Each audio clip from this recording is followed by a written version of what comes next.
the Srila Prabhupada Lila Amrita, Volume 1, Lifetime in Preparation, a chapter entitled A Very Nice Saintly Person. We are in the ULTADANGA Junction, Gaudiya Math, the original temple that Srila Bhaktisiddhanta launched his Gaudiya Math from in November of 1918. And we are in Srila Bhaktisiddhanta's private quarters, bedroom. Abai's friend Narendranath Malik was insistent. He wanted Abai to see a sadhu from Mayapur. Naren and some of his friends had already met the sadhu at his nearby ashram on ULTADANGA Junction Road, and now they wanted Abai's opinion.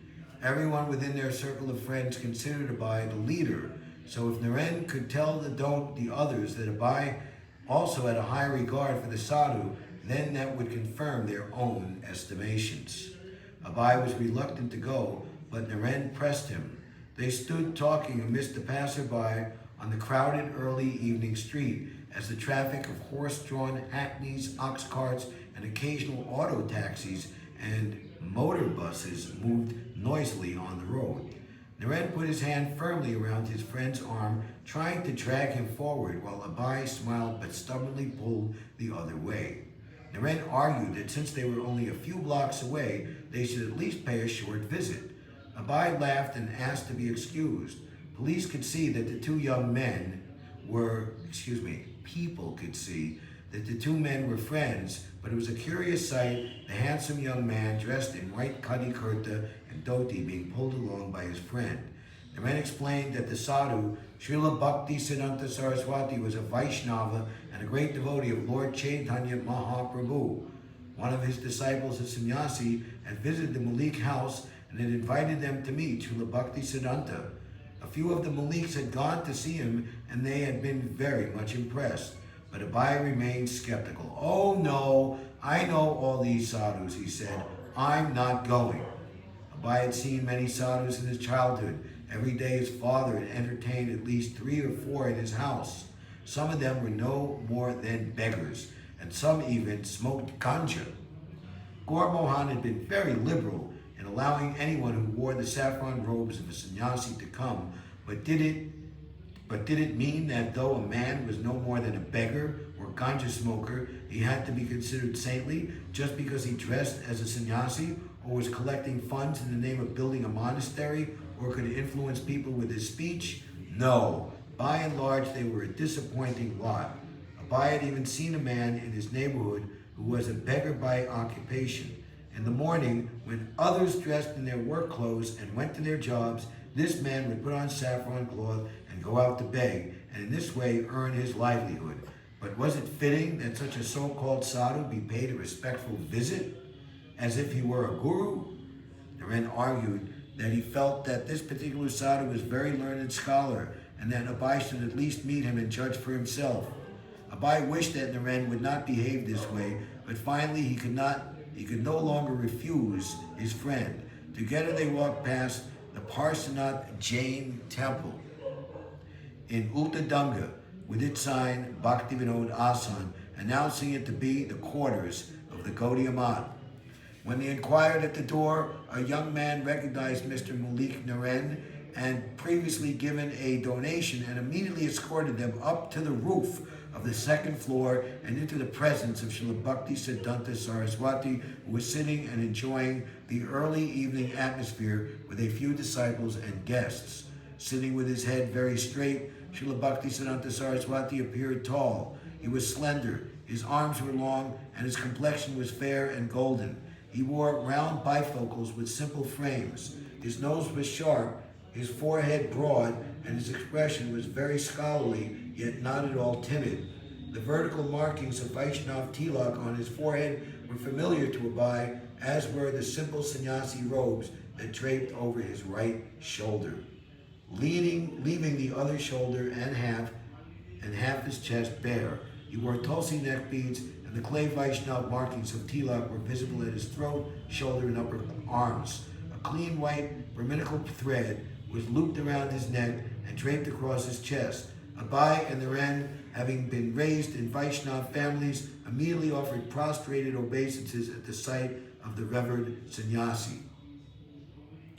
While the two young men were still rising and preparing to sit, before any preliminary formalities or conversation had begun, Srila Bhaktisiddhanta immediately said to them, "You are educated young men. Why don't you preach Lord Chaitanya Mahaprabhu's message throughout the whole world?" Abai could hardly believe what he had just heard. They had not even exchanged views, yet this sadhu was telling them what they should do. Sitting face to face with Srila Bhaktisiddhanta Saraswati, Abai was gathering his wits and trying to gain a comprehensible impression.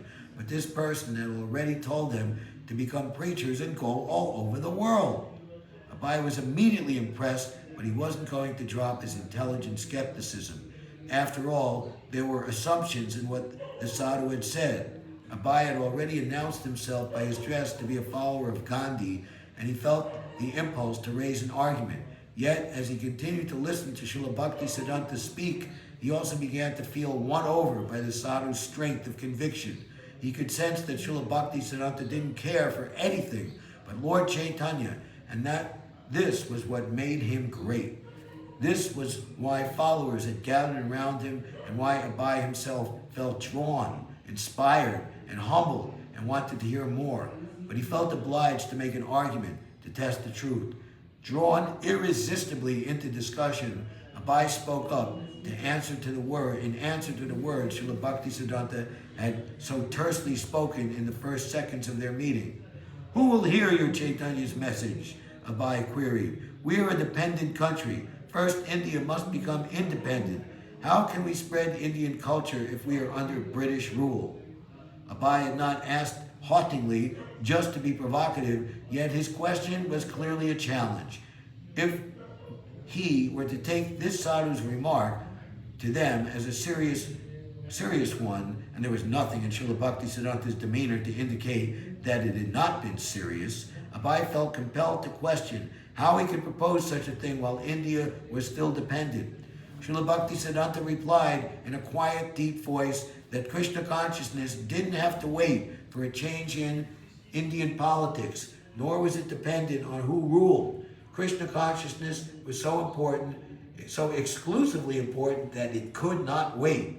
Abai was struck by his boldness. How could he say such a thing? The whole world of India beyond this little ULTADANGA rooftop was in turmoil and seemed to support what Abai had said.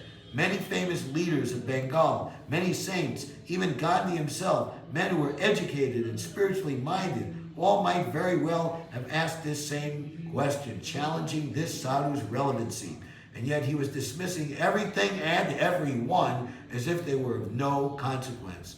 Srila Bhaktisiddhanta continued, whether one power or another ruled was a temporary situation, but the eternal reality is Krishna consciousness, and the real self is the spirit soul. No man-made political system, therefore, could actually help humanity. This was the verdict of the Vedic scriptures and the line of spiritual masters. Although everyone is an eternal servant of God, when one takes himself to be the temporary body and regards the nation of his birth as worshipful, he comes under illusion.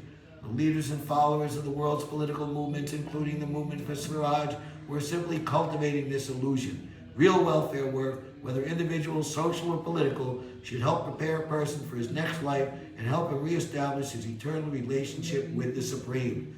Srila Bhaktisiddhanta had articulated these ideas many times before in his writings. There will not be such benefactors of the highest merit as Chaitanya Mahaprabhu and his devotees have been. The offer of other benefits is only a deception. It is rather a great harm, whereas the benefit done by him and his followers is the truest and greatest eternal benefit. This benefit is not for one particular country causing mischief to another, but it benefits the whole universe. The kindness that Sri Chaitanya Mahaprabhu has shown to jivas absolves them eternally from all wants, from all inconveniences, and from all the distresses. That kindness does not produce any evil, and the jivas who have it will not be the victims of the evils of the world. As Abai listened attentively to the arguments of Srila Bhaktisiddhanta Saraswati, he recalled the Bengali poet who had written that even less advanced civilizations like China and Japan were independent, and yet India labored under political oppression. Abai knew well the philosophy of nationalism, which stressed that Indian independence had to come first. And oppressed people was a reality. The British slaughter of innocent citizens was a reality, and independence would benefit people. Spiritual life was a luxury that could be afforded only after independence. In the present times, the cause of national liberation from the British rule was the only relevant spiritual movement. The people's cause was in itself God. Yet because Abai had been raised a Vaishnava, he appreciated what Srila Bhaktisiddhanta was saying. Abai had already concluded that this was certainly not just another questionable sadhu, and he perceived the truth in what Srila Bhaktisiddhanta said. This sadhu wasn't concocting his own philosophy, and he wasn't simply proud or belligerent. Even though he spoke in a way that kicked out practically every other philosophy, he was speaking the eternal teachings of the Vedic literatures and the sages, and Abai loved to hear it. Srila Bhaktisiddhanta, speaking sometimes in English and sometimes in Bengali and sometimes quoting the Sanskrit verses of the Bhagavad Gita, spoke of Sri Krishna as the highest Vedic authority. In the Bhagavad Gita, Krishna had declared that a person should give up whatever duty he considers religious and surrender unto him for the personality of Godhead. Sarvanama parityajya mamekam sharanam braja. And the Srimad Bhagavatam confirmed the same thing. Dharma prahojita kaitavo cha paramo nirmatsaranam satam. All other forms of religion are impure and should be thrown out, and only Bhagavad Dharma, performing one's duties to please the Supreme Lord, should remain. Srila Bhaktisiddhanta's presentation was so cogent that anyone who accepted the Shastras would have to accept his conclusion. The people were now faithless, said Srila Bhaktisiddhanta, and therefore they no longer believed that devotional service could remove all anomalies, even on the political scene. He went on to criticize anyone who was ignorant of the soul and yet claimed to be a leader. He even cited names of contemporary leaders and pointed out their failures, and he emphasized the urgent need to render the highest good to humanity by educating people about the eternal soul and the soul's relation to Krishna and devotional service. Abai had never forgotten the worship of Lord Krishna or his teachings in the Bhagavad Gita, and his family had always worshipped Lord Chaitanya Mahaprabhu, whose mission Bhaktisiddhanta Saraswati was espousing.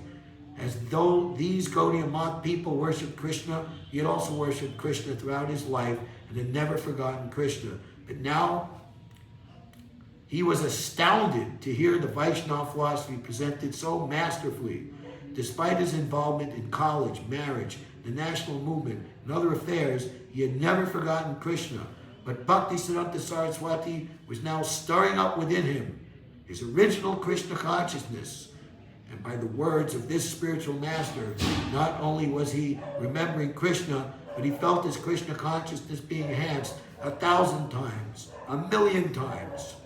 What had been unspoken in Abai's boyhood, what had been vague in Jagannath Puri, what he had been distracted from at college, what he had been protected in by his father, now surged within Abai in responsive feelings, and he wanted to keep it. He felt himself defeated, but he liked it. He suddenly realized that he had never before been defeated, but this defeat was not a loss. It was an immense gain. Srila Prabhupada. I was from a Vaishnava family, so I could appreciate what he was preaching. Of course, he was preaching to everyone, but he found something in me. And I was convinced about his argument and mode of presentation. I was so much struck with wonder. I could understand. Here is the proper person who can give a real religious idea. It was late. Abai and the Wren had been talking with him for more than 2 hours. One of the brahmacharis gave them each a bit of prasadam in their open palms, and they rose gradually, gratefully, and took their leave. They walked down the stairs and onto the street. The night was dark. Here and there, a light was burning, and there were some open shops. Abai pondered in great satisfaction what he had just heard. Srila Bhaktisiddhanta's explanation of the independence movement as a temporary, incomplete cause had made a deep impression on him. He felt himself less a nationalist and more a follower of Srila Bhaktisiddhanta Saraswati. He also thought that it would have been better if he were not married. This great personality was asking him to preach. He could have immediately joined, but he was married, and to leave his family would be an injustice. Walking away from the ashram, Naren turned to his friend. So, Abai, what was your impression? What do you think of him? He's wonderful, replied Abai.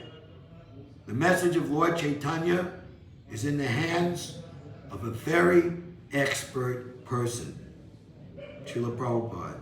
I accepted him as my spiritual master immediately, not officially, but in my heart. I was thinking that I have met a very nice, saintly person. All glories to His Divine Grace, Srila Prabhupada, who received from the great personality, whose original Gaudiya Math ashram we are here, Srila Bhaktisiddhanta Saraswati Thakur, presented this instruction, which later came forth as a torrent of mercy, inundating the entire world and universe with love of Godhead. So many transcendental books distributed, so many devotees made or living, or human beings coming to the stage of pure devotional service. The Harinam Sankirtan movement has gone all over the world.